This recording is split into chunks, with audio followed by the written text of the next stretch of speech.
On va parler donc de Wushu avec vous, messieurs, ce soir, au lendemain des championnats de France qui se sont déroulés du côté de Vichy. Alors pourquoi on décide de vous parler de Wushu ce soir? Eh bien parce que la discipline, vos disciplines, sont candidates pour intégrer le programme olympique à l'horizon 2020. Vous avez longtemps souvent parlé de la lutte qui pourrait disparaître. Alors peut-être à votre profit.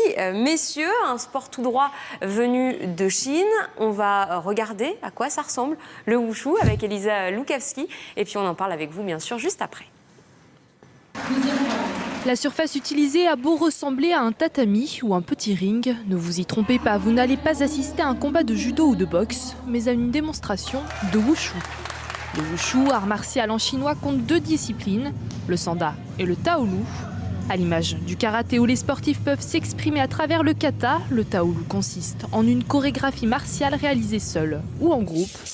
Un enchaînement de techniques de combat dont l'acteur Jet Li est devenu le plus populaire des représentants. Sur un tapis, à main nue ou avec une arme comme un sabre ou une épée, le compétiteur dispose d'1 minute 20 à 4 minutes selon les démonstrations pour exécuter différentes figures. À la suite de l'enchaînement, 3 jurys notent enfin la prestation en tenant compte de la qualité des mouvements, des difficultés de saut et de la chorégraphie. L'autre versant du Wushu, le sanda, est tout aussi impressionnant. Dans ce cas précis, il s'agit d'un combat à 2 qui s'effectue sur une plateforme surélevée. Il se déroule en 2 rounds gagnants de 2 minutes. Les protections sont multiples à l'image des coups autorisés, coups de pied, coups de poing, projections, saisies, chaque élément technique rapportant un nombre de points déterminé. Taolu ou sanda, des disciplines auxquelles il va falloir commencer à s'habituer. Le Wushu est en effet candidat pour être inscrit au programme des Jeux Olympiques 2020. Alors Anthony, on vous a vu lever le bras, vous pratiquez donc le sanda et vous, Léo, plutôt le taolu. Alors tout simplement, tout d'abord, la question qui nous est venue en préparant cette émission, c'est comment on vient au Wushu et à ces disciplines.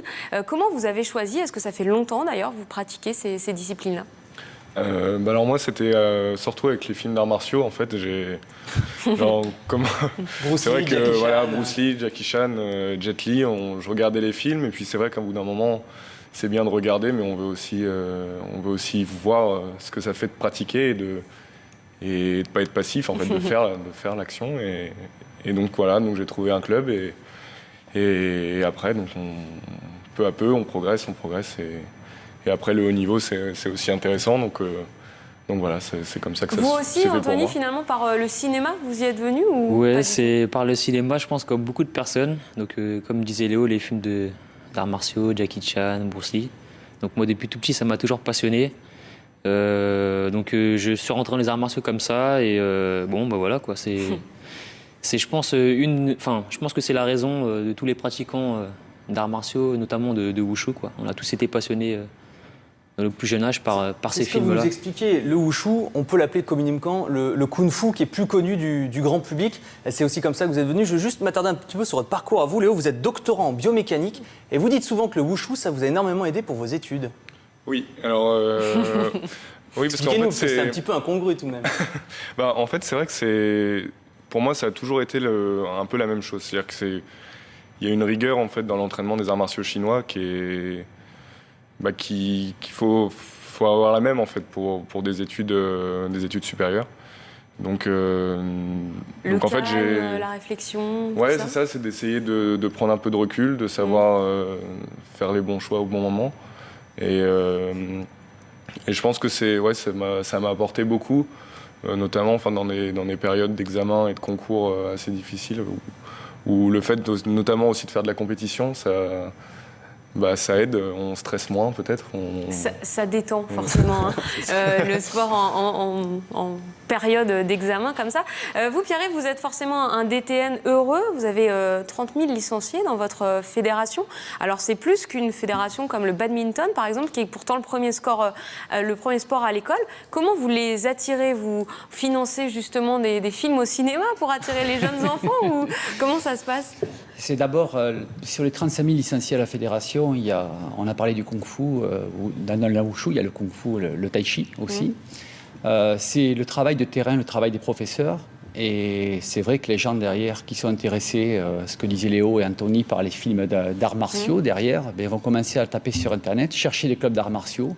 Et puis là, tout de suite, ça résonne. Justement, pour 35 000 pratiquants, combien il y a de clubs en France ?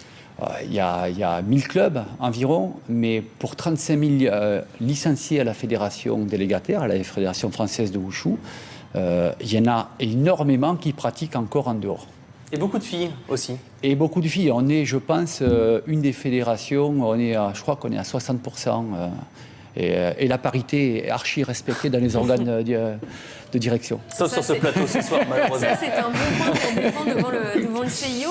Alors, on le rappelle, le combat aussi de votre sport, c'est d'entrer justement parmi les sports qui seront olympiques à l'horizon 2020. Alors, on le sait, vous êtes en concurrence avec un sport ancestral comme la lutte.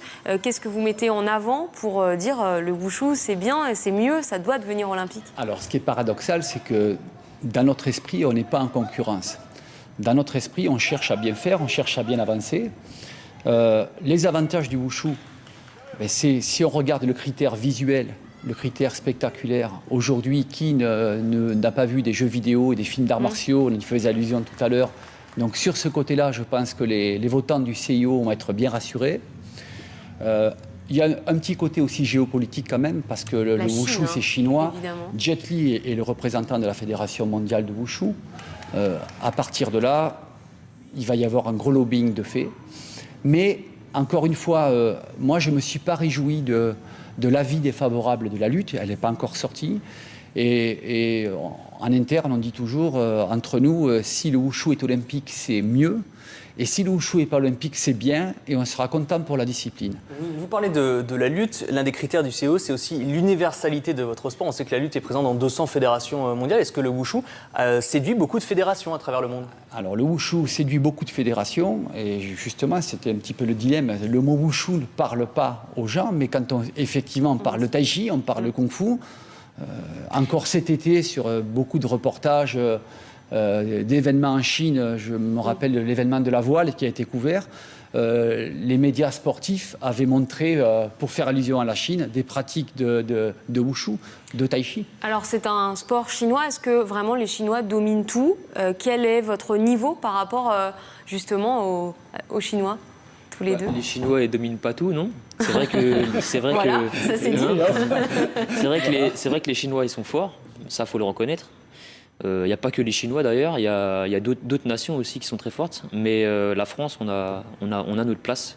On a notre place et on l'a prouvé à plusieurs reprises, sur plusieurs compétitions. Quand on voit par exemple que les judokas vont se former au Japon, vont en stage là-bas, les lutteurs partent à Cuba par exemple, est-ce que vous allez un petit peu prendre la température là-bas pour vous former aussi ? Alors, au début, ça a été un petit peu la mode.